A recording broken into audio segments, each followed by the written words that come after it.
Welcome to the Let's Grow Annual Challenge, day 349. Sharon Horne-Ellstrom here. And today we are doing a life framework, Let's Grow Annual Challenge, life framework audit of the area of spiritual growth. We're going to go back. I just made up a thing, wrap leg. We're going to review, go back in our notes, and we're going to look at, I believe it was March. I know it's March. Let me check my notes. March. We go back to March, review March. What did we cover? Then we're going to do an audit on it. Review, audit, progress. We're going to note our progress in the things we said we want to do. We're going to look for lessons learned, and we're going to go back. We're going to review the tools that we covered, and if we're still using them today, what we like or don't like about them. I want to remember to remind us about tools and how powerful they can be. We don't use them all the time, but if we have them installed in our subconscious, in the back of our mind, it's like having a toolbox we carry around. It's like having a toolbox close to us with all the tools we need. It doesn't have just one tool. It's got all kinds of tools in it. This little case has, I think, 50 some tools in it that I can use for things around my office when I drop them and break them. So we're going to review. We're going to do lessons learned.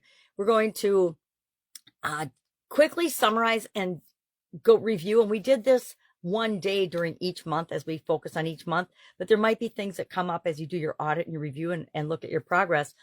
Big lessons learned of the impact on the other areas of the life framework. And then we're going to set our goal for next year. So we've got Bert's story and guide to the Let's Grow Annual Challenge private Facebook group. We're going to follow Bert through all 9 areas of the life framework, because I think that is it's more real for me, and it's easier for me to see how someone else applies what we're doing with the audit and the review and the progress and lessons learned in the summary that help us to set our goal for next year.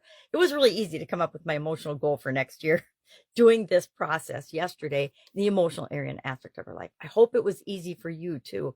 Usually what happens when we do a little audit and review and progress and think about the lessons learned, do a little self-reflection, all of a sudden the next thing we need to do, the next goal we need, or the goal we need because we didn't achieve it this year, or we didn't get it all the way done. We still have a couple weeks left, so don't write it off yet.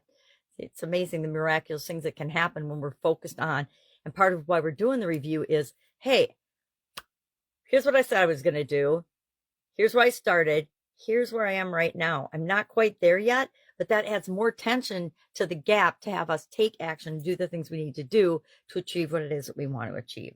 Now, for spiritual area and aspect of our life, we talked about a lot of different topics. And so go back and pick the key activities, the key things that work for you. For example, Bert chose to do a daily gratitude practice. He added a daily gratitude practice. It's pretty easy to ask yourself as part of an audit, did I do that or not? Did I make progress? Did I do it every single day, or did I miss a day? And that's okay.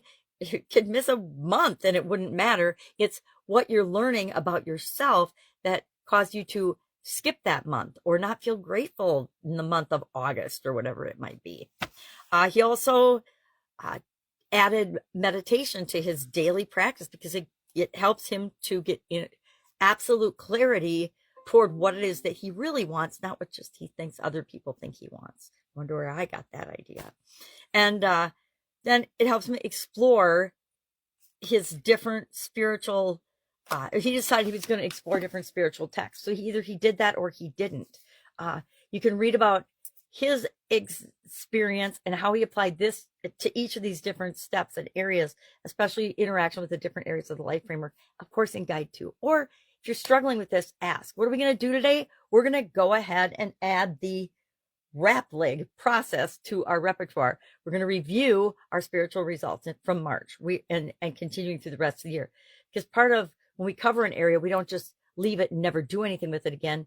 We want to, at the end of each month, and I believe that we've did that as part of our growing process, set things in the works, either on our schedule or in our planning or in our daily habits and practices that reinforce what it is that we're trying to achieve in each of these different areas and aspects of our life.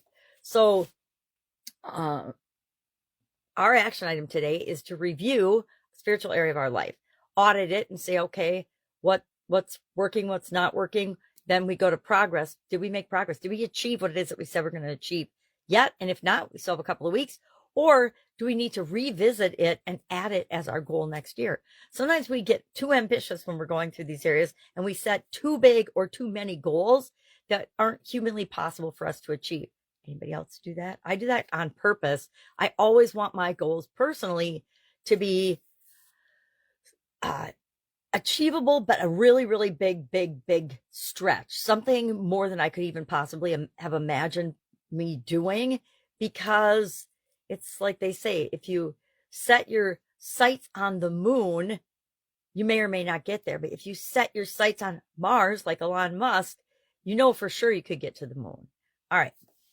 So that's all I've got today. Any help you need, any questions, hit me up and ask. That's what I'm here for. Super busy this time of year, but it doesn't mean I won't make time for you, because I absolutely, positively will. Have an awesome day. I'll, of course, be with you tomorrow.